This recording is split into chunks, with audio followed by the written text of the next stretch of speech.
গলি ঘুরি শিব গুরুর নামে, আমরা গ্রামে গ্রামে ঘুরি শিব গুরুর নামে। শিব চর্চা করি গো, শিবকে গুরু মানি গো, সবাই মনে মনে। শিব চর্চা করি গো, শিবকে গুরু মানি গো, সবাই মনে মনে। দাদা হরিন্দ দিদি নীলম, দাদা হরিন্দ দিদি নীলম। তিন সূত্র বলে গো, দয়া মাঙ্গে গো, সবাই মনে মনে। তিন সূত্র বলে গো, দয়া মাঙ্গে গো, সবাই মনে মনে। প্রথমেতে দয়া, দ্বিতীয়তে চর্চা, প্রথমেতে দয়া, দ্বিতীয়তে চর্চা, তৃতীয়তে গো নমন করো গো, 108 বার মনে পড়ে নাম জানা।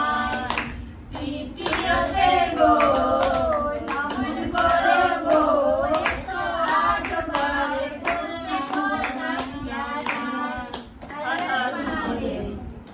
মানে কি এই শিব চর্চা কোথা থেকে শুরু হয়েছে সেটা একটু বলছি। হ্যাঁ, তো আগে তো আমরা তো অত করতাম না, তো আগে করে করে আস্তে আস্তে করে মানে কি যখন ভাবটা জাগেছে, তো মানে কি ভালোই ভাব জাগেছে। আর আপনার আশীর্বাদে আর বেশি এখানে আসে নিয়ে ভাবটা হয়ে গেল।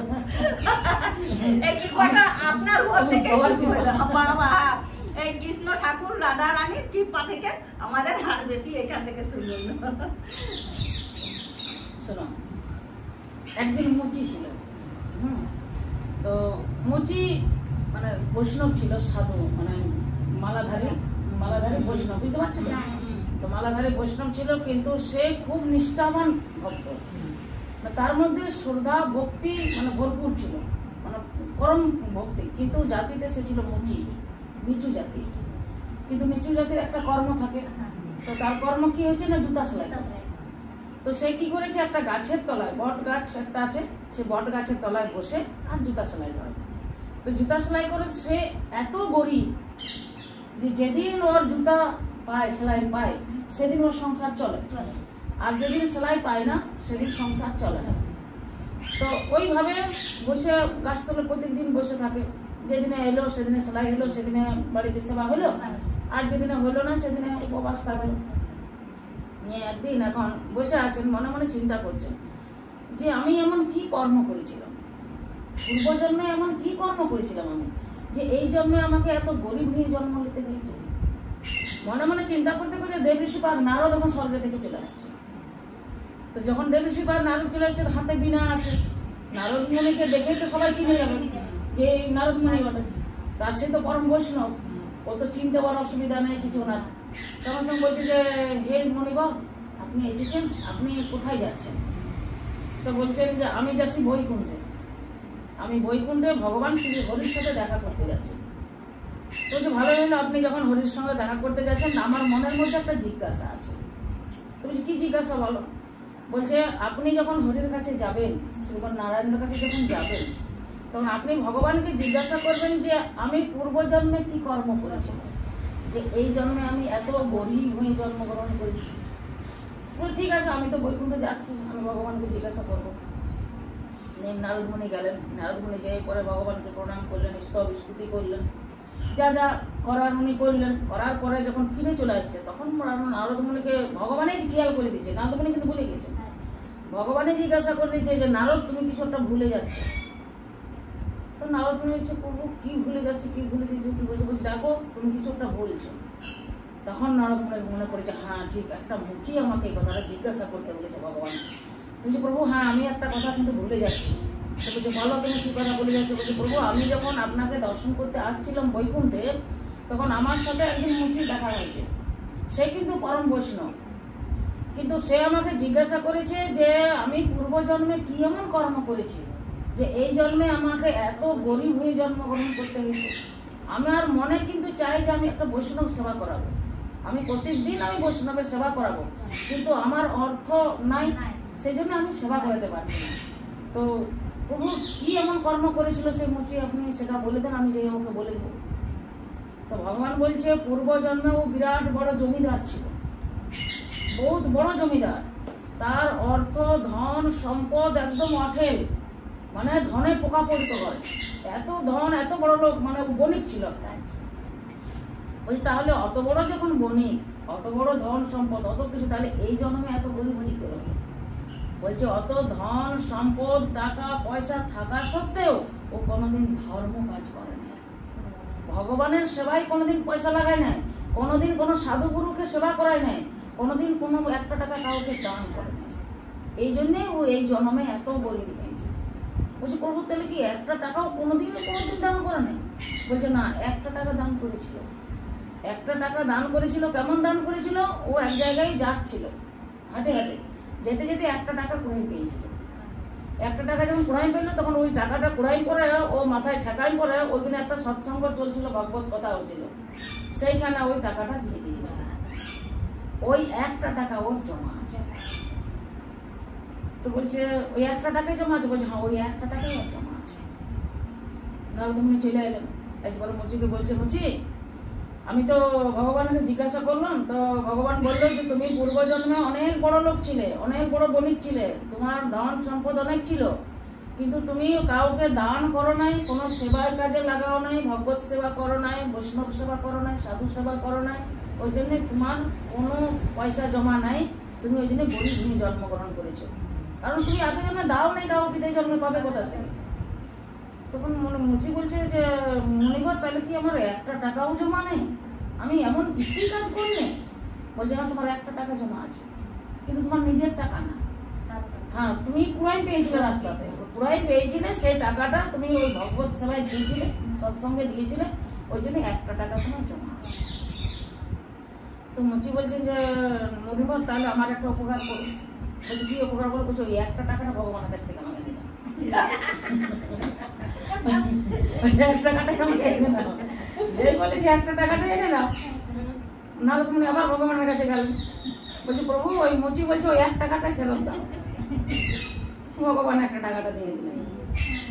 এখন নিয়ে এসে বলে নারদমুনি মুচিকে দিলেন, বলছে এই নাও তোমার একটা টাকা, তোমার একটা টাকা জমা ছিল। বলছে মণিবর তুমি একটু বসো এখানে, আপনি একটু বসুন, আপনি একটু বসুন, আমি আসছি। বলছে না, আমি বসার আমার সময় নাই, আমি তো নারদমুনি, 3 ঘড়ির বেশি আমি বসি না এক জায়গাতে। বলছে না, আপনি একটু বসুন, আপনি এইখানে নাম করুন। আপনি বসে থাকবেন না, কিন্তু আপনি তো নাম তো করবেন, আপনি এইখানেই নাম করুন, এই গাছতলে ঘুরে ঘুরে, আমি একটু আমাকে সময় দেন, আমি আসছি। ওই একটা টাকা নিয়ে ওই মুচি বাজারে গেল, আর বাজারে গিয়ে পরে বাজার করেছেন, তখন 1 টাকার মূল্য অনেক মূল্য। ওই 1 টাকা দিয়ে সুন্দর করে বাজার করেছে, সুন্দর করে বাজার করে এনে রান্না করলো, রান্না করে আর নারদমুনিকে সেবা করালেন। তো সেবা করালেন মানে মনে খুব সন্তুষ্টিতে, যে 1 টাকা আমি আমার কাছে আছে, এই 1 টাকা আমি বাজার করে আজ আমি বৈষ্ণব সেবা করাই।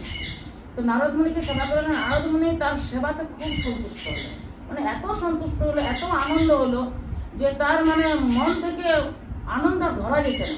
সবসময় তাকে আশীর্বাদ করছে, তুমি সুখে থাকো, তুমি শান্তিতে থাকো, কিন্তু বলতে পারছে না যে তুমি ধনে বংশ বেড়ে যাও, কারণ বলার অধিকার নেই।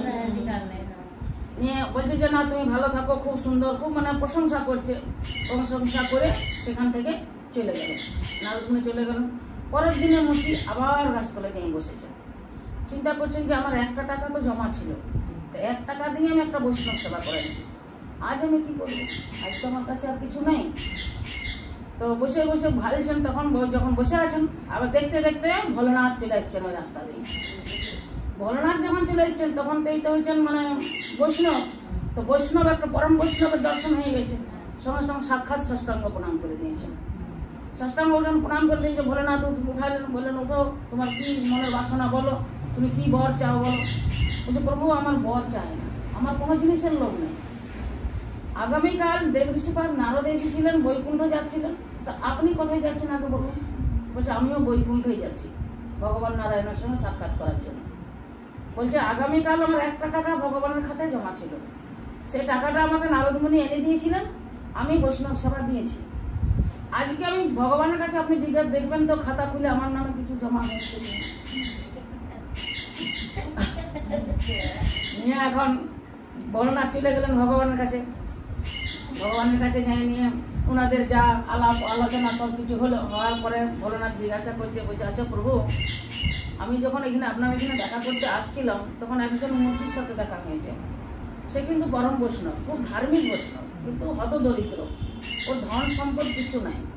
তো আগামীকাল নাকি নারদ মুনিকে আপনি 1 টাকা দিয়েছিলেন, ওর 1 টাকা জমা ছিল, তো দিয়েছিলেন, ও সেটাতে বৈষ্ণব সেবা দিয়েছে। তো আজ ওর খাতায় কি কোনো জমা আছে আরো কিছু? তো ভগবান বলছেন যে 1 টাকাই তো ছিল, ওটা তো নিয়ে গেছে, তো আরো কিছু জমা তো একদম খাতাটা রাখা আছে, আপনি দেখলেন। তো যখন ভোলানাথ খাতাটা পাল্টাইছে তখন দেখছে 100 টাকা জমা হয়ে গিয়েছে। মানে একজন বৈষ্ণবকে সেবা দিয়েছে, তার জন্য 100 টাকা জমা হয়ে গেছে। এখন ভোলানাথ এখন খুব খুশি দিয়েছে, মুচিকে বলছে, মুচি তোমার 100 টাকা জমা হয়েছে। মুচি খুব আনন্দে নাচতে শুরু করলে, বললেন আমার একটা বৈষ্ণব সেবা দিয়েছি তার জন্য 100 টাকা জমা আছে। বলেন প্রভু কৃপা করে আমাকে ওই 100 টাকাটা নিয়ে দেন। আবার ভগবান গেলেন ভোলানাথ, বলছে প্রভু তাহলে ওই 100 টাকাটা দেন। 100 টাকা দিয়ে দিলে ভগবান। ওই 100 টাকাটা এনে মুচি সুন্দর করে বাজার করে 1000 বৈষ্ণব সেবা করালেন। তো এইভাবে প্রত্যেকদিন মুচি কি করেন, ওই মানে 1000 বৈষ্ণব সেবা করালেন, তাহলে এবার কত ধন সম্পদ বেড়ে গেল। প্রত্যেকদিন ধন সম্পদ বাড়ে, আর প্রত্যেকদিন ভগবানের কাছ থেকে নিয়ে আসেন, আর এনে আর বৈষ্ণব সেবা করাইতে থাকেন। বৈষ্ণব সেবা করাইতে করাইতে করাইতে করাইতে একদিন ভগবান দেখছেন যে মানে এত পুণ্যবার হয়ে গেছে, এত বৈষ্ণব সেবা করেছে, এত আর অর্থ সঞ্চয় হয়ে গেছে। একদিন ভগবান লক্ষ্মী নারায়ণ নিজে চলে এলেন, নিজে এসে বলছেন মুচি আজ আমি আর থাকতে পারলাম না, তোমার যা ভক্তি, তোমার বিশ্বাস, তোমার ভরসা দেখে আমরা আর থাকতে পারি না, আমরা নিজে স্বয়ং তোমার কাছে চলে এলাম সেবা করতে, আমাদেরকে সেবা করা। নিয়ে ভগবান লক্ষ্মী নারায়ণকে সুন্দর করে সেবা করালেন, আর লক্ষ্মী নারায়ণ বললেন যে তোমাকে আর এই পৃথিবীতে থাকতে হবে না, এবার তুমি বৈকুণ্ঠ চলো। তাহলে এইখানে আমরা কি শিখলাম, যে যদি মনের মধ্যে আমাদের ইচ্ছা থাকে যে আমি বৈষ্ণব সেবা করাবো, তাহলে কিন্তু যে কোনো প্রকারের সেবা করা যায়, আর যেটুকু তুমি সেবা করাবে সেটুকুটা বিফলে যায়। এই জগতে যদি কিছু খরচ করা হয়, ভগবানের নামে রাখা হয়, বা ভগবানের বৈষ্ণবের নামে খরচ করা হয়, বা কোনো জায়গায় দান করা হয়, সেটা ওই জগতে পাওয়া যায়। তো এটাই আমরা এখান থেকে শিখতে পারলাম যে দান কোনোদিন বিফলে যায় না, দান দানই হয়, আর দানটাও নিজের জন্যই হয়। আর যদি ও নিজের জন্য 1 টাকা রেখেছিল, যারাই হোক, ও পড়াই পেয়েছিল, যে করে 1 টাকা সৎসঙ্গে দিয়েছিল, ওই 1 টাকার জন্য বৈকুণ্ঠ লাভ করবে। এই হচ্ছে ভগবানের লীলা। হর হর মহাদেব। এবার তোমরা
में गणेश जी आवे, साथे में सिद्धि माता हो, जहाँ होवे शिव चर्चा। साथे में सिद्धि माता हो, जहाँ होवे शिव चर्चा। यही जगह भगशाली हो, जहाँ होवे शिव चर्चा। यही जगह भगशाली हो, जहाँ होवे शिव चर्चा। शिव चर्चा में सब देव आवे, शिव चर्चा में सब देव आवे। साथे में सब देवी माता हो, जहाँ होवे शिव चर्चा। साथे में सब देवी माता हो, जहाँ होवे शिव चर्चा। यही जगह भगशाली हो, जहाँ होवे शिव चर्चा। यही जगह भगशाली हो, जहाँ होवे शिव चर्चा। हर हर महादेव। वाले बाबा तुमको आ